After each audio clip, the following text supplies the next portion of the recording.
뉴스 시작합니다. 저는 동정민입니다. 있어선 안 될 사고가 났습니다. 오늘 포천에서 한미 군사훈련이 있었는데 하늘에서 우리 전투기가 민가의 폭탄을 잘못 떨어뜨렸습니다. 오폭인 거죠. 폭탄 8개가 잘못 떨어져 15명이 다쳤습니다. 폭탄 1개당 축구장 1개를 파괴시킬 수 있다고 하니 주민들은 얼마나 무서웠을까요? 먼저 당시 상황을 최다함 기자가 취재했습니다. 성당 앞길로 트럭 한 대가 빠져나오는 순간 일대가 시뻘건 화염과 연기로 뒤덮입니다. 폭발 충격에 나무가 부러져 민가 지붕까지 날아가고 트럭은 크게 부서진 채 담벼락을 뚫고 멈춰 있습니다. 주민 700여 명이 살고 있는 경기 포천시 이동면 노곡리 한 마을에 폭탄이 떨어진 건 오늘 오전 10시쯤. 한미연합사격훈련에 참여한 KF-16 전투기 2대에서 실수로 떨어뜨린 폭탄 8개가 마을을 덮쳤습니다. 소리가 엄청 세게 났죠. 굉음이 굉장히 컸어요. 굉음이 크면서 폭탄이 떨어진 게 한 1, 2초? 그 사이였어. 그때 그 통신대 앞에 집도 다 파손됐더라고. 우리 집은 문짝이 2개 스레트 이렇게 부셔졌지. 이 사고로 부상자 15명이 발생했는데 트럭 탑승자 3명 중 2명이 파편이 몸에 박히거나 어깨 등을 크게 다쳐 중상을 입었습니다. 소나무 같은 거 불이 붙어갖고 연기가 계속 나고 있고 우크라이나 그 TV 전쟁에서 보는 그런 상황? 네, 그런 상황으로 봤어요. 끔찍해져 집 다 부서지고 주민들 한 분은 굉장히 많이 다친 것 같아요. 성당과 주택, 비닐하우스 등 건물 8곳도 부서졌습니다. 폭발 현장에 가까운 전통주택은 기와지붕 일부가 날아가 버렸고 벽돌로 쌓은 담장은 구멍이 뚫려버렸습니다. 직격당하지 않은 주변 건물들도 유리창이 대부분 깨져나갔고 도로는 파편들로 뒤덮였습니다. 소방과 군 당국은 폭발 사고 현장을 통제하고 주민 등의 출입을 막고 있습니다. 채널A 뉴스 최다함입니다. 이런 사고가 난 이후 조종사의 좌표 입력 실수에 무게가 실리고 있습니다. 훈련장에 표적지가 있는데 이 8km 떨어진 민가로 좌표를 잘못 입력한 걸로 보인다는 겁니다. 이 한 대도 아닌 전투기 2대가 모두 오폭을 했다는 건데 어떻게 이런 일이 벌어진 걸까요? 김용선 기자입니다. 포천 KF-16 전투기 오폭 사건을 조사 중인 공군은 조종사가 투하 지점의 좌표를 잘못 입력했고 이를 제대로 확인하지 않은 것이 원인이라고 밝혔습니다. 일반 폭탄 8발이 비정상 투하되어 사격장 외부 지역에 낙탄되었습니다. 원인은 현재까지 조종사의 좌표 입력 실수로 파악되었습니다. 조종사는 임무 좌표를 지상에서 임무계획 장비에 입력한 뒤 이를 항공기에 업로드한 뒤 확인하고 투하 전 눈으로도 투하 지점을 확인해야 합니다. 처음 입력 단계에서 실수가 있었고 이후 과정에서도 이를 잡아내지 못한 것으로 보입니다. 당시 폭탄을 4발씩 장착한 2대의 전투기가 짝지어 임무를 수행했는데 뒤따르는 전투기는 앞선 전투기를 따라 폭탄을 떨어뜨리기로 돼 있어 2대가 함께 오폭을 한 것으로 파악됩니다. 결국 반경 200에서 300m 이내에 8발의 폭탄이 떨어졌습니다. 사고 지점에 투하된 MK-82탄은 자유 낙하한 뒤 지상에 폭파하는 방식의 폭탄으로 건물과 교량 파괴에 주로 쓰입니다. 파편이 퍼지는 살상 반경은 축구장 1개 넓이 정도입니다. 국방부는 사고 원인이 규명될 때까지 소총 사격을 포함한 전군의 모든 실사격 훈련을 중지하기로 했습니다. 다음 주 10일 시작되는 FS 자유의 방패 한미연합훈련도 별도 공지 시까지 실사격은 없이 진행됩니다. 이용수 공군 참모총장은 사고를 엄중히 인식하고 재발 방지 대책을 마련하겠다며 사과했습니다. 채널A 뉴스 김용성입니다. 자, 사고 현장 바로 연결해서 어떻게 수습되고 있는지 알아보겠습니다. 자, 최재현 기자, 지금 어디쯤 나가 있습니까? 네, 저는 지금 이 폭탄이 떨어진 곳으로부터 약 600m 정도 떨어진 식당에 나와 있습니다. 이곳 거리가 조금 되는데도 당시 충격이 고스란히 남아 있습니다. 안쪽으로 와보시죠. 먼저 바닥부터 보겠습니다. 이 플라스틱 파편이 사방으로 흩어져 있는데요. 이 등을 감싸고 있던 플라스틱 덮개가 밑으로 떨어지면서 그야말로 산산조각 난 겁니다. 가게 내부로 들어가 보겠습니다. 다행히 당시에는 손님이 없었는데요. 이 테이블 위에 있던 이 전등을 감싸고 있던 장식품들도 이렇게 테이블 위로 떨어져 있고요. 이쪽 한번 보시죠. 이 마감재로 사용됐던 나무 합판이 이렇게 바닥에 널브러져 있습니다. 이 합판 중에는 무게가 꽤 무거운 합판도 있고 중간중간 나사가 박혀 있어 이 아래 사람이 있었다면 정말 큰 사고가 날 수 있었습니다. 와장창 하면서 갑자기 숨도 못 쉬도록 카강한 거예요. 근데 우리는 이제 여기 안에 있었으니까 이제 그 순간에 꽝 소리하고 두두둑 떨어지는 소리하고 쨍그랑 소리하고 폭탄이 직격하지 않은 민가들도 큰 피해를 입었습니다. 문에 달려있던 구멍이 뚫리거나 산산조각이 났고 창문은 뜯어질 듯 앞으로 튀어나오기도 했는데요. 바닥은 충격으로 떨어져 나온 마감재와 구조물들로 가득 차 발 디딜 틈이 없는 모습이었습니다. 또 문이 통째로 뜯겨져서 입구가 엉망이 된 집도 있었는데요. 저희가 가본 꽃집은 가게 유리가 부서져 내리면서 내부가 훤히 드러난 곳도 있었습니다. 피해 주민들은 당장 오늘 밤 집에서 보낼 수도 없는 상황인데요. 포천시가 노곡리 마을회관에 임시구호소를 설치해 주민들은 오늘 밤 머무를 예정입니다. 지금까지 포천시 노곡리 폭탄 피해 현장에서 전해드렸습니다. 안은 기자, 국방부 출입하는 이솔 기자 나와 있습니다. 아니 한 대도 아니고 두 대가 잘못 쐈다는 건데 전투기에서 폭탄을 잘못 쐈다, 조종사 실수로, 이게 가능한 겁니까? 네, 공군은 비행 준비 과정에서 이 조종사가 좌표를 잘못 입력한 것이 사고의 원인이라고 발표했습니다. 전투기의 표적 좌표 입력은 3번의 확인 절차를 거치도록 돼 있는데요. 1차는 지상의 브리핑실에서, 2차는 출발 전 전투기 안에서, 3차는 폭격 직전 공중에서입니다. 그런데 오늘 사고는 브리핑실에서부터 좌표가 잘못 입력됐다는 겁니다. 이 조종사는 USB에 좌표를 저장해서 전투기에 꽂아 좌표를 업로드하는데 애초에 입력을 잘못한 겁니다. 이후 절차에서도 조종사가 끝까지 잘못을 잡아내지 못하면서 사고가 난 겁니다. 게다가 해당 조종사는 어제 예행 연습을 했는데 그때는 사격장까지 잘 다녀왔다고 하거든요. 그런데도 사고를 막지 못한 원인에 대해 면밀히 조사할 필요가 있어 보입니다. 아니 그러면 조종사는 잘못된 곳에 폭탄을 떨어뜨리고 그냥 돌아간 거예요? 그렇습니다. 전북 군산 공군기지에서 이륙한 이 KF-16 전투기는 훈련장이 위치한 경기 포천으로 향했는데요. 훈련장에 다다르지 못하고 남쪽으로 약 7km 떨어진 민가에 폭탄을 투하해버린 겁니다. 이번 사고로 중상을 입은 피해자의 가족은 채널A와의 통화에서 도무지 납득되지 않는다는 반응을 보였습니다. 거기에 폭탄을 왜 떨구냐고 글쎄. 사격장은 이쪽 반대쪽인데 답답하죠. 자, 근데 이 기자가 당시에 훈련장에 있었잖아요. 근데 훈련장 현장에서는 몰랐다면서요, 이 내용을? 네, 제가 사고 발생 당시에 이 한미 연합훈련 취재를 위해 포천 승진 훈련장 안에 있었는데요. 타임라인을 보면서 설명드리겠습니다. 원래 KF-16 5대가 각각 2대, 3대로 나눠서 3분 간격으로 진입하기로 했는데요. 10시 4분에 훈련장에 나타나야 할 2대가 보이지 않았고 현장에서는 투입이 지연되고 있다는 안내방송이 나왔습니다. 사실 이때 사고가 발생한 겁니다. 훈련장에 있던 군 관계자 대부분이 언론 속보가 뜨기 전까지 사고 사실을 모르는 분위기였습니다. 결국 10시 8분에 나머지 전투기 3대만 훈련장에 진입했고 훈련은 예정대로 끝까지 진행됐습니다.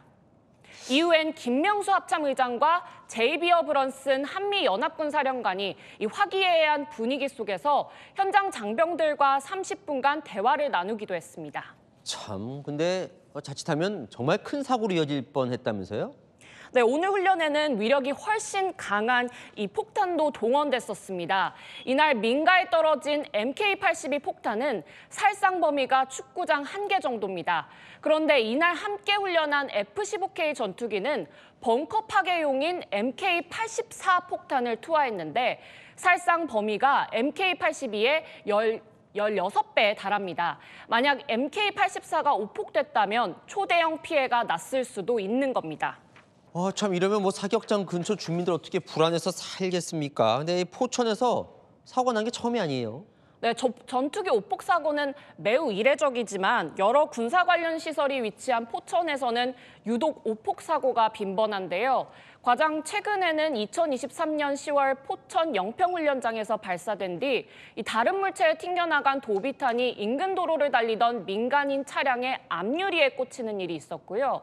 2015년 3월에도 같은 사격장에서 105mm 대전차 연습탄이 오발돼 인근 주택에 떨어지기도 했습니다. 지난 10여 년간 포천 지역에서 공식적으로 확인된 이 유탄이나 도비탄 피해만 28건에 달합니다. 백영현 포천시장은 군 당국의 철저한 재발 방지 대책과 이 전면적인 피해 보상을 요구했습니다. 네, 잘 들었습니다. 아는 기자 이솔 기자였습니다. 오늘 국회에 자식을 선관위에 특혜 채용시킨 전직 고위직들이 출석했습니다. 자식들 계속 선관위에 다녀도 되겠냐며 의원들이 따져 묻자 그건 자식들 의사라고 답을 했습니다. 저희 취재 결과 특혜 채용된 고위직 자녀 10명 오늘부터 수원 연수원으로 출근하는데 특별한 업무 없이 월급도 100% 다 받습니다. 그중 2명은 오늘 휴가를 간 것으로 파악됐습니다. 손인혜 기자의 단독 보도입니다. 경기도 수원에 있는 선관위 연수원.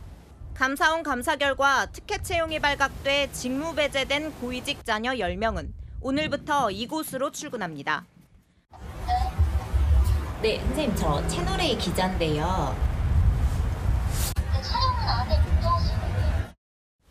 채널A 취재 결과 10명 가운데 2명은 오늘부터 휴가를 내고 출근하지 않은 것으로 파악됐습니다. 선관위는 직무 배제된 10명에게 연구과제 수요를 검토 중인데 그때까진 별도 업무 없이 월급은 100% 지급받습니다. 선관위 관계자는 휴가 간 직원은 직무 배제 결정 이전에 신청한 것이라고 설명했습니다. 국민의힘은 특혜 채용 직원 퇴출을 요구했습니다. 특혜 채용을 시킨 인사들과 특혜 채용된 직원들을 모두 퇴출시켜야 합니다. 제2의 조국 사태라고 해도 과언이 아닙니다. 하지만 자녀를 특혜 채용시켰다고 지적받는 전직 고위직들은 오늘 국회에 나와 그럴 생각이 없다는 뜻을 밝혔습니다. 자진 사퇴시킬 의향이 있으십니까 없으십니까? 그럼 본인의 의사... 제가 결정한 문제는... 감사원 감사 결과 박 전 사무총장에 따른 심사위원들이 빈 평정표를 내는 방식으로 합격했고 송 전 차장은 직접 채용 청탁 전화를 한 내용이 적발됐습니다. 채널A 뉴스 손인혜입니다. 그런데 문제의 이 선관위 고위직 자녀들 특혜 채용 의혹이 불거졌는데도 버젓이 승진까지 한 사실이 추가로 드러났습니다.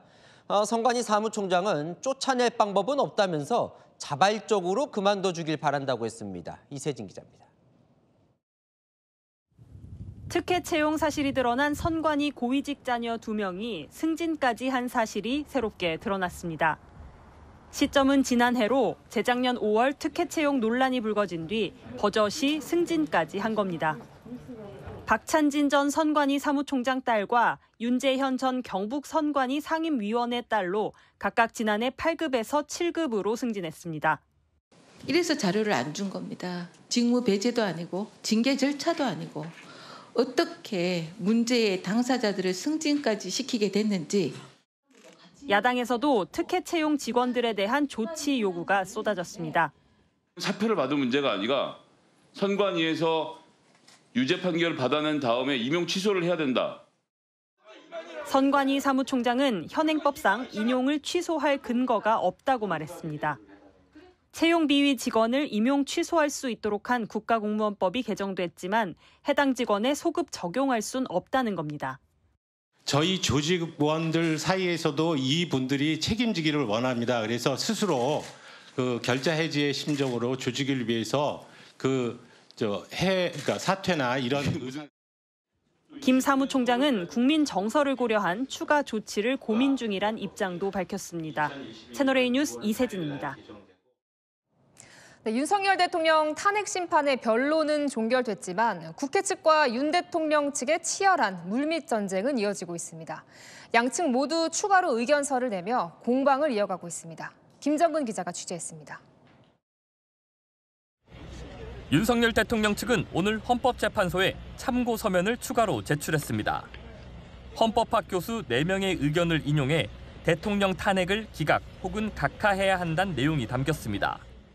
지난달 25일 대통령 탄핵 심판 변론은 종결됐지만 서면 제출을 통한 양측의 공방전은 계속되고 있습니다.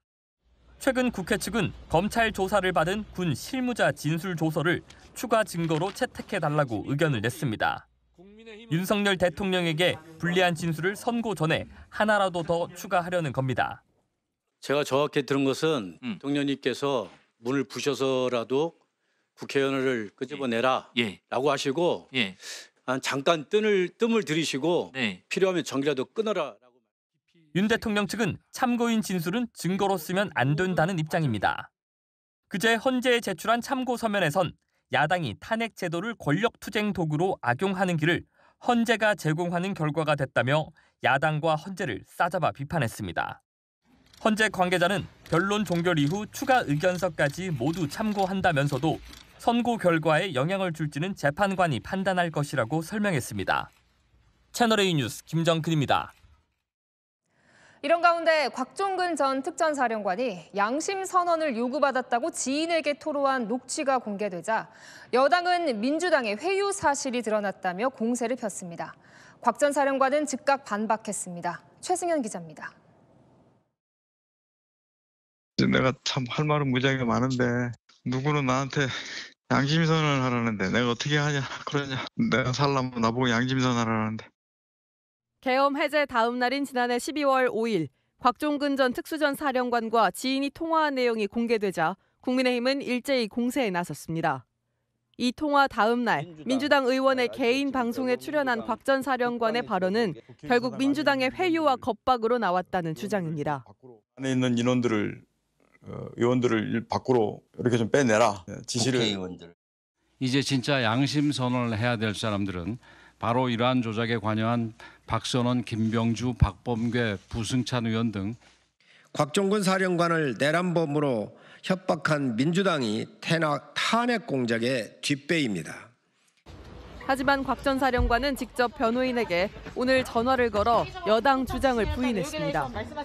양심 선언을 요구한 건 야당 의원들이 아니라 자신의 고등학교 동기들이었다고 반박한 겁니다.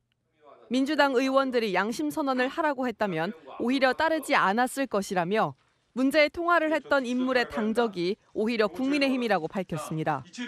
통화한 지인은 서울 강남에 살며 국민의힘 경기도 지역 당협위원장을 맡고 있는 이모 씨라고 변호인을 통해 밝힌 겁니다.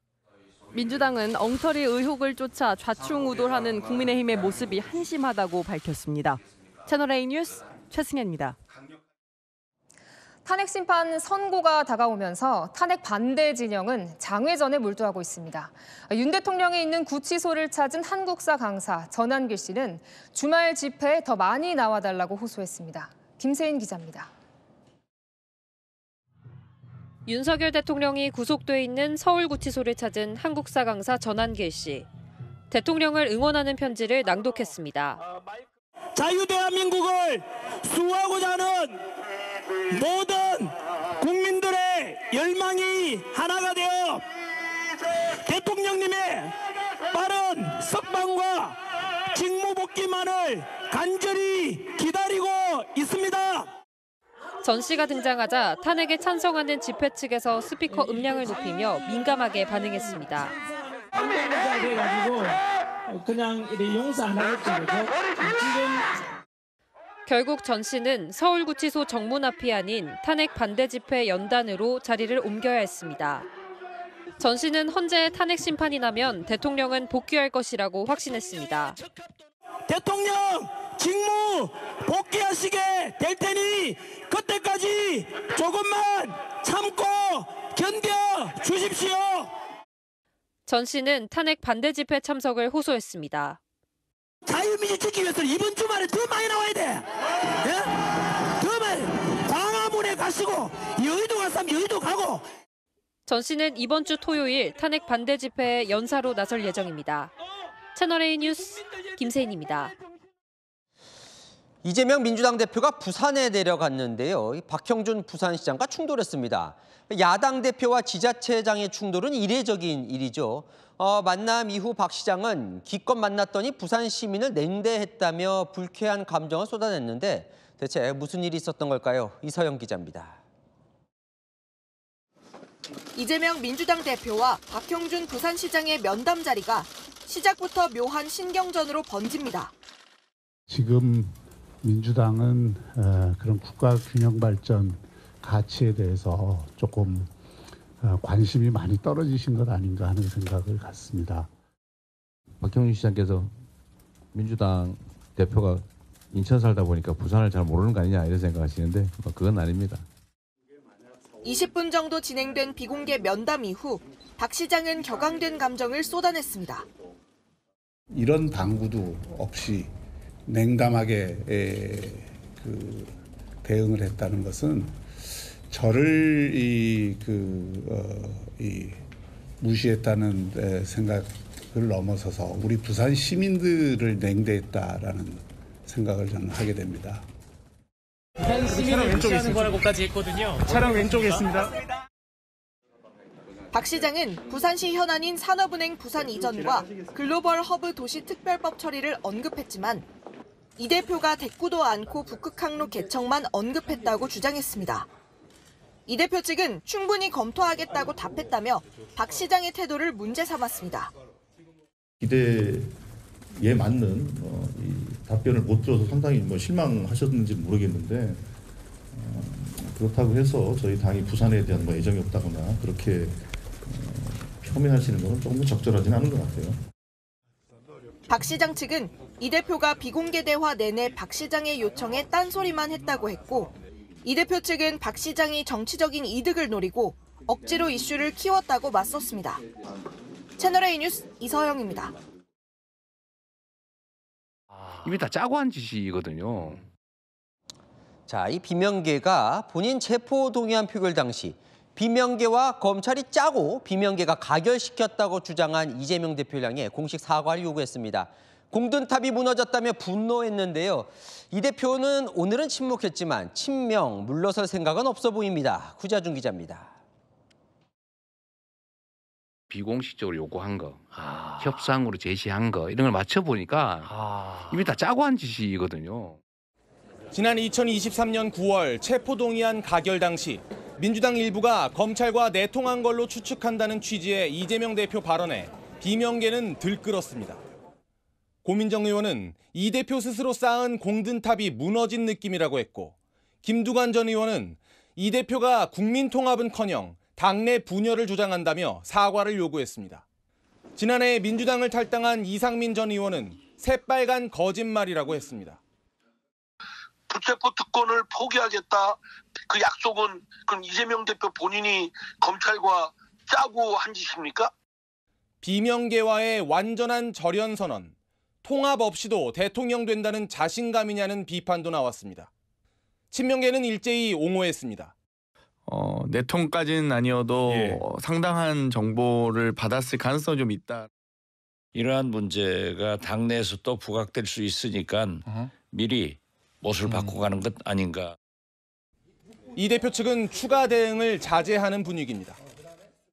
검찰과 야당 일부 의원이 좀 짜고 쳤다라는 게 있어요. 그 부분은 사실 오늘 부산에서 좀 대화할 수 있는 주제는 아닌 것 같으니까. 하지만 비명계 반발이 커지면서 그냥 덮고 갈 수준은 넘어섰다는 반응도 나옵니다. 채널A 뉴스 구자준입니다.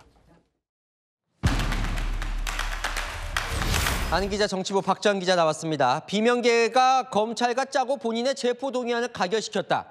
이재명 민주당 대표의 선전포고입니까? 이재명 대표 측은 일단은 아니라고 합니다. 이 과거를 회상하는 질문을 받고 답변한 것뿐이라는데요.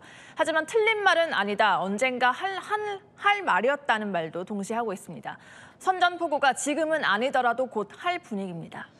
내용이 상당히 충격적이에요. 검찰과 비명계가 내통을 했다는 거예요, 그죠? 네, 이 대표 말을 재구생해보면 이렇습니다. 2023년에 검찰과 비명계가 짜고 검찰은 본인의 체포영장을 청구하고 그걸 받아서 비명계 의원들이 가결시키면서 본인을 코너로 몰았다는 겁니다.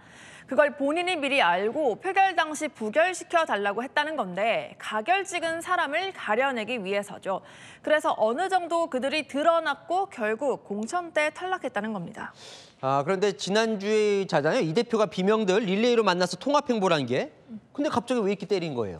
그래서 비명계가 더 배신감을 느끼고 있습니다. 이 김경수, 김부겸, 김동연, 쓰리김, 그리고 박용진 전 의원, 임종석 전 실장까지 만났던 게 바로 지난주였는데 추가 회동 일정을 조율 중이던 김두관 전 의원은 표리부동한 이중성을 봤다면서 공식 사과까지 요구했습니다. 이거 왜 그런 거예요? 이 대표 측한테 물어보면 이번 주에 당장 터뜨리려고 작심한 건 아니었던 것 같습니다. 하지만 이건 부인하지 않습니다. 지금부터 통합 모드에서 경쟁 모드로 변할 수밖에 없다는 건데 일정을 보면 다음 주 중에 대통령 탄핵 심판 선고가 나올 것으로 전망되죠. 탄핵이 인용되면 바로 대선 경선 국면으로 들어갑니다. 곧이어 바로 이달 말에는 이 대표 공직선거법 2심 선고가 있죠. 지난주에 이 대표가 만난 비명 인사들 대부분이 대선 출마를 준비 중이고 또 경선 때 이들의 이 대표 공격 포인트가 사법 리스크가 될 겁니다. 그러다 보니 사전 차단하려는 의도로 해석이 되는 건데요. 한 비명계 주자 측근은 이렇게 보더라고요. 공직선거법 2심 선고 이후 공격을 미리 차단하려는 것 아니겠냐는 거죠. 그러니까 경선에서 분리할 만한 이슈를 선제적으로 먼저 치고 나온 거다. 그렇습니다. 친명들은 이 비명계가 등에 칼을 꽂았다는 두 가지 트라우마를 갖고 있습니다. 지금도 고통받고 있는 대장동 개발 특혜 의혹을 먼저 띄운 게 지난 대선 경선 때 경쟁자였던 이낙연 전 총리 캠프였다는 의혹. 그리고 어제 언급했던 2023년 이 대표 체포동의안 가결 이탈표인 거죠. 이번 대선 경선 때 또 당할 수는 없다는 선전포고 개념도 있는 겁니다. 오늘도 친명 쪽에서는 아무리 권력이 좋다지만 검찰과 한편이 돼서 싸울 필요가 있었겠느냐며 이 대표의 어제 발언을 기정사실화했습니다. 당시 비명계는 잔인하고 악랄했고 오히려 이재명 대표니까 다 지나간 일이라고 웃으며 넘겼다는 겁니다. 자, 그러면 비명계 쪽은 뭐라 그래요? 이쪽에서는 곧 선전포고를 할 분위기이기도 하네요. 비명계에서는 이럴 줄 알았다고 하는 반응이더라고요. 비명계 한 관계자는요. 당시 불체포 특권 포기 서약을 쓰자고 했던 게 이 대표가 전권을 준 김은경 혁신위였다면서 그럼 김은경 위원장이 검찰에 짰다는 거냐는 반응까지 보였습니다. 오늘 비명계 조직 희망과 대안은 광주 지부를 출범했습니다. 신문 핵심 홍영표 전 의원도 처음 등장했는데요. 차곡차곡 힘을 모으고 있고 이 대표 2심 결과까지 나오면 당연히 이슈가 되지 않겠냐는 반응입니다. 친명과 비명 경쟁 구도 이제 곧 불이 붙는 건 불가피해 보입니다. 잘 들었습니다. 아는 기자 박자한 기자였습니다. 미국이 캐나다와 멕시코에 관세를 매긴 지 하루 만에 자동차에 대해선 한 달간 유예하겠다고 밝혔습니다. 자국 자동차 회사들의 요청을 잠시 받아들여 준 겁니다. 뉴욕에서 조아라 특파원이 전합니다. 미국이 캐나다와 멕시코에 25%의 관세를 부과한 지 하루 만에 이들 국가에서 수입되는 자동차에 한 달간 관세를 면제키로 했습니다. 멕시코에 생산 공장을 대거 지어놓은 미국의 빅3 자동차 업체 GM, 포드, 스텔란티스 대표들이 도널드 트럼프 미국 대통령에게 미국 투자를 확대하겠다며 유예를 요청한 데 따른 것입니다. No exemptions, shift production here to the United States of America where they will pay no tariff. That's the ultimate goal. 이번 결정은 자국 산업 보호 차원으로 해석됩니다. 로이터 통신은 공화당 지지자들이 많이 타는 픽업 트럭의 경우 3분의 1이 캐나다와 멕시코에서 생산되고 있다고 보도했습니다. 백악관도 미국 산업에 영향을 미친다면 다른 품목도 면제 대상이 될 수 있다고 가능성을 열어놨습니다. 블룸버그 통신은 이미 칼륨, 비료와 같은 특정 농업 관련 제품도 관세 면제 후보라고 전했습니다. 트럼프는 쥐스탱 트리도 캐나다 총리와 50분간 통화한 사실을 공개했는데 불법 이민과 펜타닐 문제 대응 노력이 부족하다며 트리도를 여전히 미국 주지사라고 조롱했습니다. 캐나다는 결국 미국을 세계무역기구 WTO에 공식 제소했습니다. But Donald, they point out that even though you're a very smart guy, this is a very dumb thing to do. 월스트리트 저널은 매 순간 긴장감을 주는 관세 폭격이 경제적 불확실성과 투자 둔화를 초래하고 있다고 비판했습니다. 뉴욕에서 채널A 뉴스 조아라입니다. 네, 트럼프의 종잡을 수 없는 행보에 유럽이 반기를 들었습니다. 미국의 기대기보단 프랑스의 핵을 바탕으로 유럽 자체 안보 방안을 마련하자는 논의를 시작한 겁니다. 계속해서 김민곤 기자입니다. 유럽연합 전체 27개국 정상이 현지 시각 오늘 오전 벨기에 브뤼셀에 모였습니다. 엿새 전 미국과 우크라이나의 정상회담이 파행으로 끝난 뒤 미국이 우크라이나의 군사 지원을 중단하는 등 초강수를 두자 유럽 국가들이 모여 대응책을 논의하는 겁니다. 볼로디미르 젤렌스키 우크라이나 대통령도 참석했습니다. 최근 미국이 종전협상 과정에서 러시아와 밀착하고 유럽엔 거리를 두는 가운데 유럽 내 안보 자강론이 구체화되고 있습니다. 프랑스는 미국이 아닌 자국의 핵으로 유럽을 직접 보호하겠다고 선언했습니다. L'avenir de l'Europe n'a pas à être tranché à Washington ou à Moscou. Et oui, j'ai décidé d'ouvrir le débat stratégique sur la protection par notre dissuasion de nos alliés du continent européen. 프랑스는 유럽연합 국가 중 유일한 핵보유국인데 다른 유럽 국가들을 위해 핵우산론을 선언한 겁니다. 러시아는 즉각 반발했습니다. 프랑스의 핵탄두 추정량은 총 290개인데 러시아의 5,580개와 비교도 안 된다고 했습니다. 디미트리 메드베데프 국가안보회의 부의장은 마크롱을 아주 작다는 의미의 마이크로 내빗대며 조롱하기도 했습니다. 채널A 뉴스 김민곤입니다. 영국과 프랑스 두 국가의 정상들은 젤렌스키 대통령과 함께 백악관을 찾는 방안을 검토하고 있습니다. 미국과 러시아 주도로 진행되는 종전 협상에서 젤렌스키 혼자는 역부족이니 3대1 구도로 트럼프를 상대하겠다는 의도로 보입니다. 문예빈 기자입니다. You don't have the cards right now. Not playing cards. 파행으로 끝난 미국과 우크라이나의 정상회담이 재개될 가능성이 제기됐습니다. 군사 지원 중단이라는 미국의 초강수에 볼로디미르 젤렌스키 우크라이나 대통령이 휴전 제의 및 광물협정 서명 의향 등 사실상 백기투항을 했기 때문입니다. 젤렌스키는 미국과의 실무 협상 준비 계획을 알렸습니다. Є позитивний рух. Сподіваємось на перші результати наступного тижня. 그런데 향후 진행될 정상회담은 3대1 형태가 될 가능성이 제기됐습니다. 프랑스 정부가 젤렌스키의 백악관 방문에 영국과 프랑스 정상이 동행하는 것을 검토 중이라고 밝혔습니다. Macron puisse se rendre de nouveau à Washington avec le président Zelensky et avec son homologue anglais. 우크라이나 편에선 유럽이 미국과 러시아 주도로 종전 협상이 진행되는 것을 우려해 젤렌스키의 지원군을 자처했다는 평가가 나옵니다. 특히 외신들은 최근 백악관을 다녀온 두 정상이 젤렌스키에게 도널드 트럼프 미 대통령과의 협상법 코치를 할 것으로 보고 있습니다. 군사 지원뿐 아니라 정보 지원까지 중단한 미국은 젤렌스키의 노력 여하에 따라 지원 중단 철회 가능성을 밝혔습니다. 채널A 뉴스 문예빈입니다.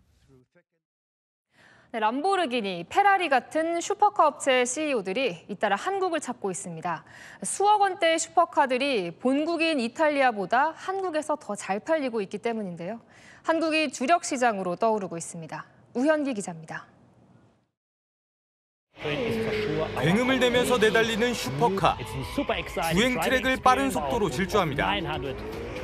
람보르기니가 미래형 스포츠카를 한국에 공개했는데 가격만 4억 원이 넘을 걸로 알려졌습니다. 이 고급 슈퍼카는 불과 2.7초면 시속 100km까지 도달할 수 있는데요. 최대 시속 340km까지 주행이 가능합니다. 한국 판매량이 2023년에 이어 2년 연속 본국인 이탈리아를 뛰어넘을 만큼 성장세를 보이자 람보르기니 회장이 직접 한국을 찾았습니다. Here in Korea, we are because it's also a very important market, and this is the market number 7 in terms of size. 경쟁 브랜드로 꼽히는 페라리와 마세라티 CEO도 앞서 한국을 방문했습니다. 슈퍼카 업체 CEO들이 잇따라 한국을 찾은 건 한국이 슈퍼카 주력 시장으로 떠올랐기 때문이란 분석입니다. 남이 나를 어떻게 보느냐에 대한 사회적 이미지에 대한 것들도 굉장히 강조하는 특이성을 갖고 있는 자동차 문화를 가지고 있어요. 슈퍼카의 하나의 그 메카 역할이 대한민국 시장이 되고 있다고 볼 수가 있습니다. 2년 연속 국내 수입차 시장은 역성장하고 있지만 수억 원을 호가하는 슈퍼카 경쟁은 치열해지고 있습니다. 채널A 뉴스 우현기입니다. 장보기 겁날 정도로 식품 물가가 계속 오르고 있는데요. 국민 간식들도 가격이 오릅니다. 신라면은 한 봉지에 1,000원, 새우깡은 1,500원이 된다고 합니다. 배정현 기자가 보도합니다. 국민 간식인 라면마저 가격 인상 흐름에 올라탔습니다. 라면업계 1위 농심의 대표 라면인 신라면이 오는 17일부터 한 봉지 1,000원으로 오릅니다.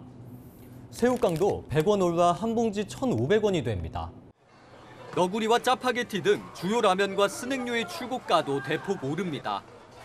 지난 2022년 이후 2년 반 만의 인상입니다.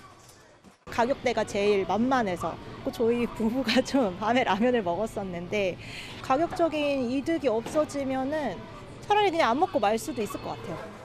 1위인 농심이 움직이면서 라면 가격 줄인상 신호탄이 될 수 있다는 전망도 나옵니다.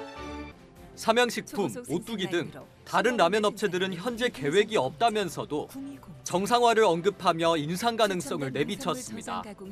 문제는 먹거리 물가가 이미 고공비행하고 있다는 겁니다. 식품업체들이 새해 들어 잇따라 가격을 올리면서 지난달 가공식품 물가는 3% 가까이 뛰었습니다. 지난해 초 이후 가장 큰 상승폭입니다. 조금씩 계속 올라가는 거가 약간 부담스럽기는 하세요. 빵, 과자에 이어 라면 가격까지 인상되면서 서민들의 장바구니 부담은 이어질 것으로 보입니다. 채널A 뉴스 배정현입니다. 회식을 마치고 귀가하던 남성이 넘어져 머리를 다치는 사고가 났습니다. 이후 남성은 사지마비 진단을 받았는데요. 사고 당시 구급대원의 초동 대응을 두고 공방이 벌어지고 있습니다. 배영진 기자가 단독 취재했습니다. 택시에서 내린 남성이 비틀대며 걷다 쓰러집니다. 동료들과 회식을 마친 뒤 귀가하던 40대 A씨입니다. 신고를 받은 경찰과 소방 구급차가 도착하고 119 구급대가 머리를 다친 A씨를 응급조치합니다. 구급대원들이 돌아가고 A씨는 부축을 받아 집으로 들어갑니다. 그런데 팔다리를 잘 움직이지 못합니다. 갈수록 상태가 악화되자 가족들은 3시간 뒤 다시 119에 신고해 병원으로 옮겼습니다. 병원에서 나온 진단은 사지마비. 지금도 병상에서 재활 중입니다. 처음 응급조치를 받았을 때 병원에 갔으면 빨리 치료를 받았을 텐데 그러지 못한 게 후회스럽습니다. 아직까지 애들한테 이 말을 못 듣고 이런 모습을 보여주기 싫어서 말을 안 했어요. 병원 이송이 늦어진 데 대해 가족들은 구급대에 책임을 돌립니다. A씨가 술에 취해 받아주는 병원이 없을 거라며 집에 있으라고 유도했다는 겁니다. 병원에 바로 데려다만 줬었어도 이렇게까지 심하지 않았을까. 술 취한 사람 취급하면서 진짜 그렇게 마비된 줄도 모르고 사람을 질질 끌다시피 해서 집으로 옮겼는데. 반면 소방당국은 보호자가 병원 이송을 거부했다며 맞서고 있습니다. 병원 이송을 권유하긴 하거든요. 3차례 이상 권유를 했는데 안 가시겠다고 시기에 봉합 치료하겠다고 해가지고. 진상을 규명하는 데 필요한 관련 서류는 부실투성입니다. 머리를 다쳐 응급조치를 했는데도 치료한 게 없다고 적어놨습니다. 경남 소방본부는 구급대가 환자를 제대로 처치했는지 중증도 분류를 제대로 했는지 감사에 들어갔습니다. 채널A 뉴스 배영진입니다. 헌법재판소 인근 학교들이 집회 소음으로 몸살을 앓고 있습니다. 대통령 탄핵 심판 선고일엔 재량 휴일을 검토하고 있다는데요. 소음 피해가 어느 정도인지 강보인 기자가 현장 취재했습니다. 오후 수업이 한창인 헌법재판소 주변의 한 초등학교. 주변에서 집회 구호가 끊임없이 들려옵니다.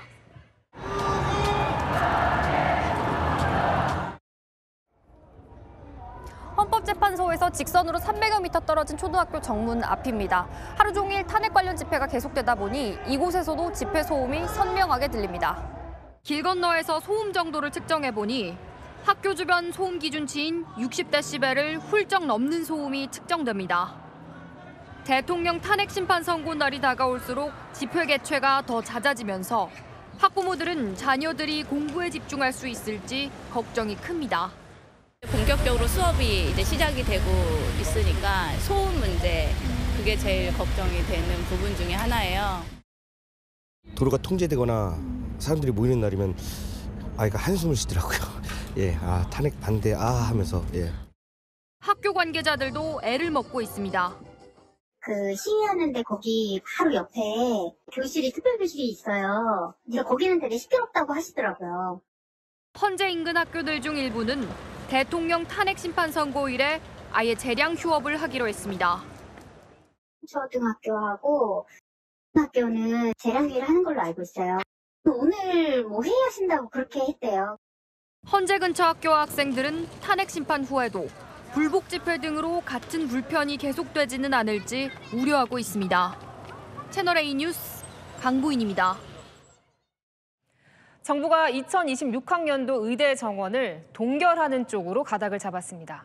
1년 넘게 의정 갈등을 빚고는 결국 원점으로 돌아간다는 비판이 나옵니다. 이다혜 기자입니다.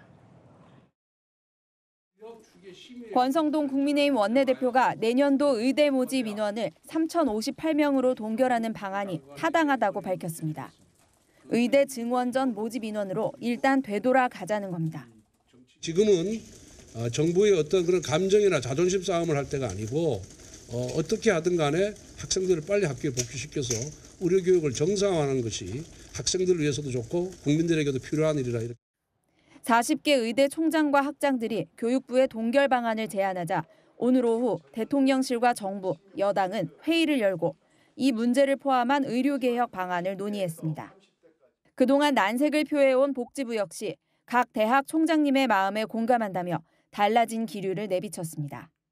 교육부는 내일 의대 교육 내실화 방안을 발표하며 이러한 내용도 포함할 예정입니다. 다만 의대생들의 수업 복귀를 전제 조건으로 내걸지 여부는 막판 검토 중인 것으로 알려졌습니다. 정부 방침으로 모집 인원을 못 박지 않고 의대생 복귀를 전제로 각 대학이 인원을 조정하는 방식이 될 수도 있습니다. 의료계는 교육부의 최종 발표를 보고 의대생 복귀 설득을 포함한 대응 방향을 정할 계획입니다.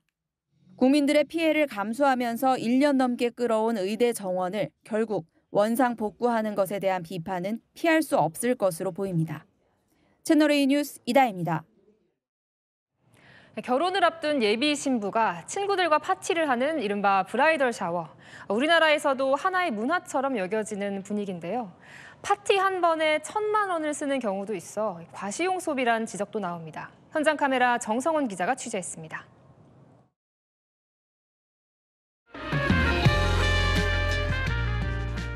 결혼을 앞둔 신부를 축하하기 위해 친구들이 여는 브라이덜 샤워. 우리나라에서도 유행을 넘어 이제 자리를 잡은 모양새입니다. 추억이냐, 과시용이냐 의견이 분분한데 현장으로 가보겠습니다. 미국 유튜버 이코미 씨는 결혼 한 달 전 친구들과 브라이덜 샤워를 했습니다. 브라이덜 샤워는 사실 요즘 되게 대중적이잖아요. 처음에 친구 결혼할 때 축하해준다고 파티를 하다가 자연스럽게 이어진 저희 친구들만의 문화였어요.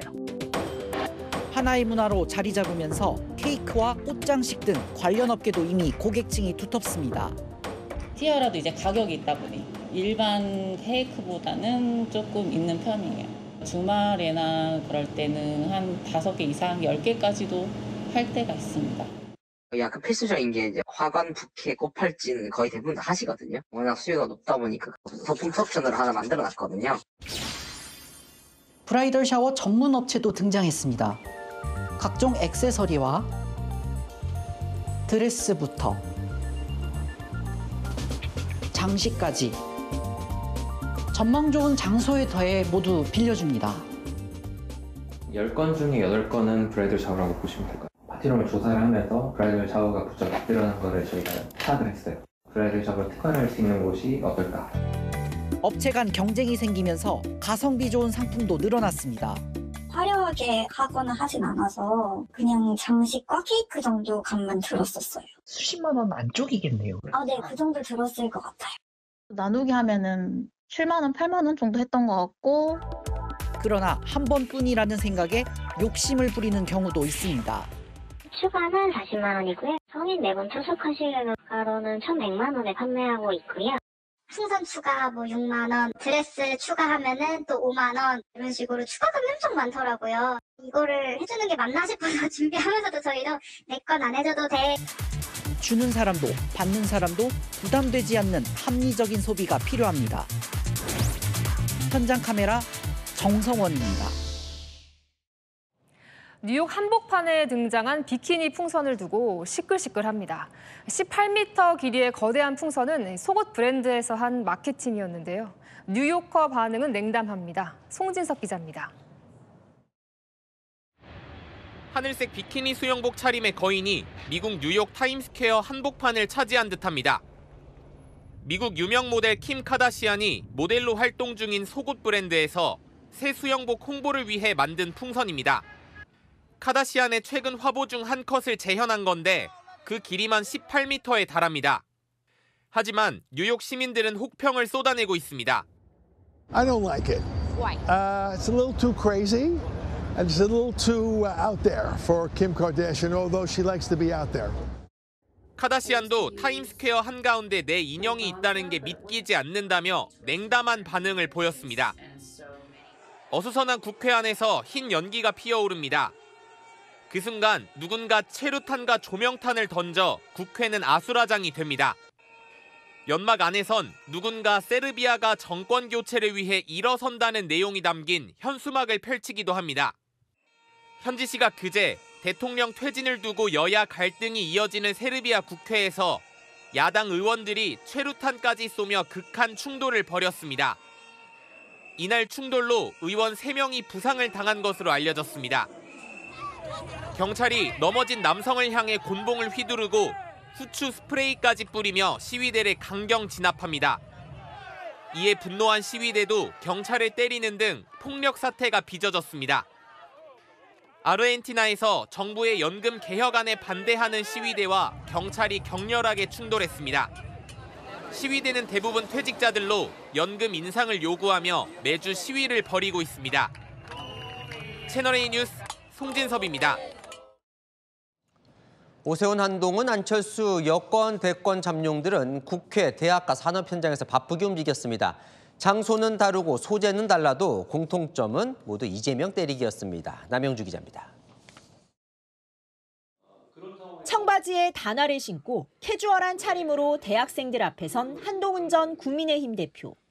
계엄 해제 참여 당시 심경을 밝혔습니다. 대통령이 한 계엄을 여당의 대표가 가장 앞장서서 막은 것 괴로웠습니다. 그리고 그 계엄을 제가 막으러 나서는 순간 속된 말로 나는 됐다 이런 생각이 들었어요. 검찰과 비명계 유착설을 제기한 이재명 더불어민주당 대표도 겨냥했습니다. 진짜 벌써부터 계엄령 하시네요. 뭐 색출하겠다는 거잖아요. 저는 저런 분이 대한민국을 이렇게 위중한 시점에서 이끌었을 때 대한민국이 정말 위험한 나라가 될 거라고 생각합니다. 오세훈 서울시장은 개헌을 주제로 열린 국회 토론회를 찾았습니다. 국민개헌연합을 구성하자며 역시 이재명 대표를 압박했습니다. 개헌론이 분출하고 있습니다. 그런데 아시는 것처럼 민주당의 이재명 대표께서 화답을 하고 계시지 않습니다. 국민개헌협의체의 형태로 논의를 시작해보는 것이. 인공지능 개발 현장을 찾은 안철수 국민의힘 의원도 이 대표의 K-엔비디아 구상은 현실성이 없다고 지적했습니다. 실행 가능성이 없는 불가능한 이야기를 지금 하고 있는 것 아니겠습니까?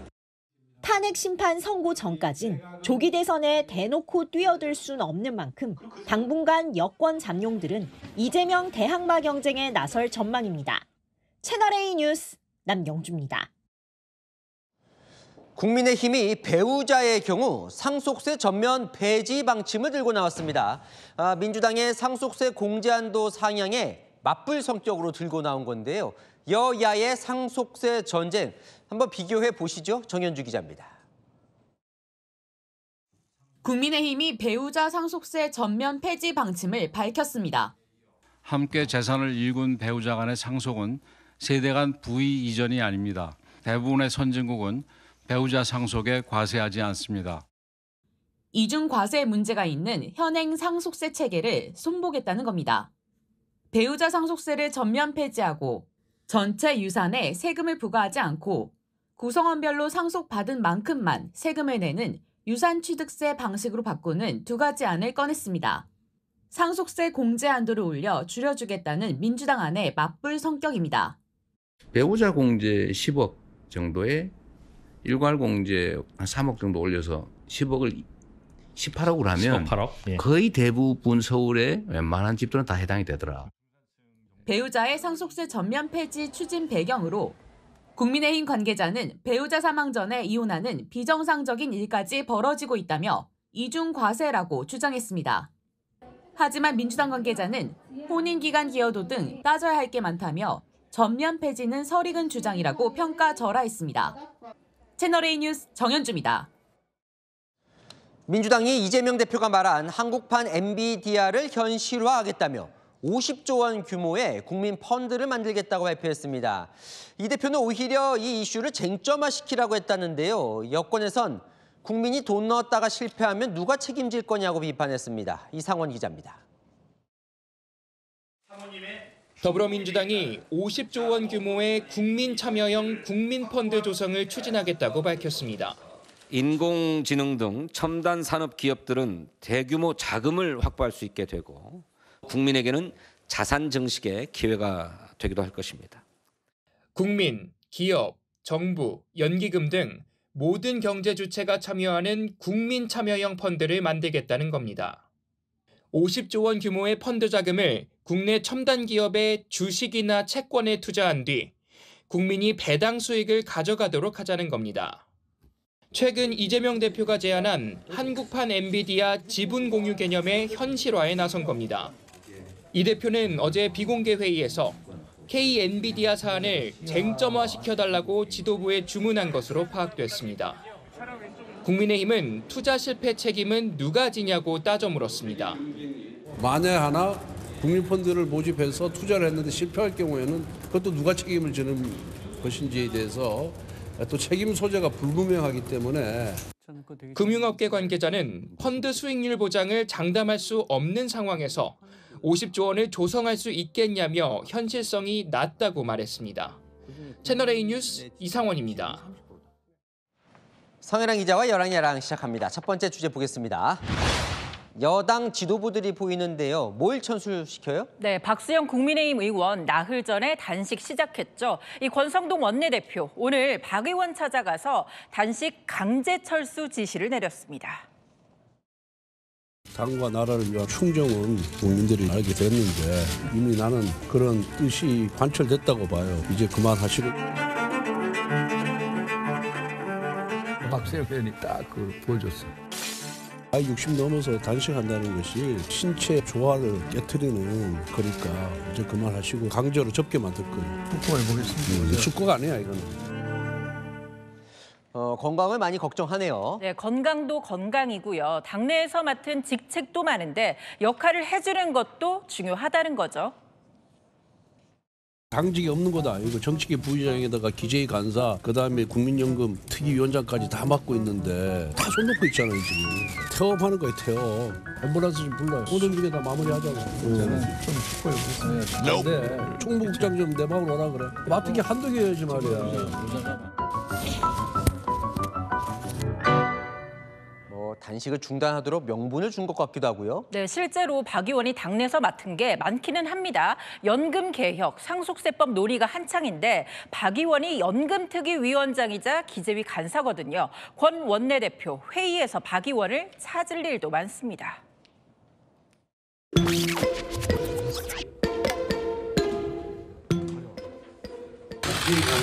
박수영 오늘 못 옵니다. 단식에서 안 오십니다. 단식에도 왔다. 회의는 참석하고 가야지. 보통이 있어가지고. 근무 태만의 온상으로 전락한 청관에 이제. 네, 다음 주제 보겠습니다. 그래요, 대통령 탄핵 반대 집회를 이끄는 2명의 전씨들인데 뭐가 있어요? 네, 전광훈 목사와 전한길 역사 강사. 이 대통령 탄핵 반대는 한 목소리를 내고 있죠. 하지만 연단에 같이 서지는 않습니다. 러브콜을 보내봐도 성사되기 어려운 만남인가 봅니다. 3.1절에 강원으로 나와주시면 감사를 드리고. 한배를 나온 자식도 성격이 다르잖아. 정광 목사님은 제가 5.18 계승이 안 된다고 말하니까 전환기를 막 씹어버리더라고. 하지만 저는 대마다 씹지거나 욕하지 않습니다. 역사관은 서로 다르다고 인정을 하네요. 네, 서로 가치관은 달라도 이 다투는 건 아니라는데요. 전 목사도 이 단순히 역사 관련해서 조언을 하는 것뿐이라 하고요. 역사를 어디서 공부했냐. 원래 일타 강사 얘는 실급 공무원 문제풀이 있잖아. 4개 중에 1개 찍는 거 그거 하던 강사라고. 아무나 틀리면은 빨리 때리쳐라. 1, 2, 3, 4도 모르고 그러니까 역사 모르는 거예요. 한국사 강사에게 역사를 모른다고 하는데요. 네, 이 최근에 의견 엇갈린 부분 또 있습니다. 이 전한길 강사가 한동훈 전 대표를 향해서 누구나 실수할 수 있다고 했었죠. 이 일각에서 비판 나오자 이 전한길 강사 이번 기회에 진짜 보수와 가짜 보수가 드러났다고 했는데요. 오히려 더 잘 됐어요. 알곡과 가라지가 드러나는 거예요. 진짜 보수는 전한길에 대해서 야 지금 싸울 때가 아니야 하는 게 정상인데. 붙기는 뭘부터. 그렇죠. 근데 내가 보니까 진짜로 모르는 애야. 한동훈을 왜 찾아가냐고 말이야. 또 사과하고 말이야. 허영심이 하늘 끝까지 올라갔어. 금식하는 애 있잖아요. 거기 부산. 거기도 또 찾아가고 말이야. 이 자식이 무슨 정치하려고 그러나. 이견을 드러내면서도 이 상대 진영 공격의 빌미가 되지 않도록 또 조심하는 건 두 사람 모두 마찬가지인 것 같습니다. 네, 지금까지 여랑야랑이었습니다. 포근해진 날씨에 이제 패딩 점퍼는 옷장에 넣어야겠습니다. 진짜 꽃피는 봄인데요. 오늘 신안 임자도에선 홍매화 축제가 시작됐고요. 내일부터는 광양 매화 축제도 시작됩니다. 흙냄새와 꽃향기가 봄이 곁에 왔음을 알리고 있습니다. 주 후반부터는 기온이 더 오르겠고요. 다음 주에는 서울 15도로 평년 기온을 5도나 웃돌겠습니다. 내일 하늘 자체는 맑겠는데요. 일부 서쪽은 대기 정체로 먼지가 쌓이겠습니다. 내일 아침 기온 오늘과 비슷합니다. 서울 0도, 대구 1도에서 시작하겠고요. 낮 기온은 크게 올라 서울 11도, 광주 12도가 되겠습니다. 아침과 낮에 일교차가 크게 나는 만큼 대비해야겠습니다. 당분간 중부는 대체로 맑겠고요. 토요일에는 충청 이남에 비 예보 있습니다. 날씨였습니다. 내년 의대 정원 규모가 1년 전으로 복귀할 것으로 보입니다. 의사 수가 부족하다는데 국민 상당수가 동의하며 의대 증원 출발은 했지만 결국 용두삼이 되는 모양새인데요. 취지가 아무리 좋더라도 일이 되게 하는 게 더 중요한데 정부의 능력이 부족했던 거죠.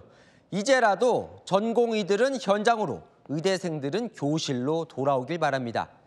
마침표 찍겠습니다. 의정 갈등의 교훈, 뉴스에 마칩니다. 감사합니다.